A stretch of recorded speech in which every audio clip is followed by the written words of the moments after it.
Okay. Hi everyone, Dr. Clerkin here. One of the questions I often get before a client begins a program with us is, will I have to keep dieting for the rest of my life? Let's start with this. Your diet is just what you eat, good or bad. So yes, you'll need to continue eating. Good or bad, you're on a diet of some sort.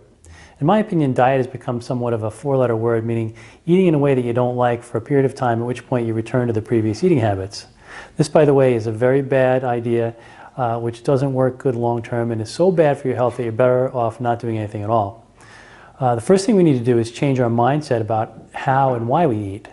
For many, eating has become somewhat of an addiction rather than a life-giving act.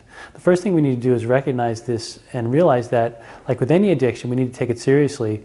We need to understand that the damage is occurring and the consequences of treating our body in that way. This can give us the fuel we need to get started. Sometimes we can make slow incremental changes over time.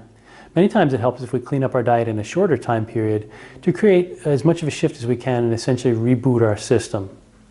Either way, it helps to have a coach or a mentor to encourage us and hold us accountable. If we've gotten over our addictions and focus on eating for sustenance, then for many, adding a glass of wine or a dessert is no big deal, as long as those are exceptions and not the rule. People who struggle with addictions need to keep a tighter leash on it.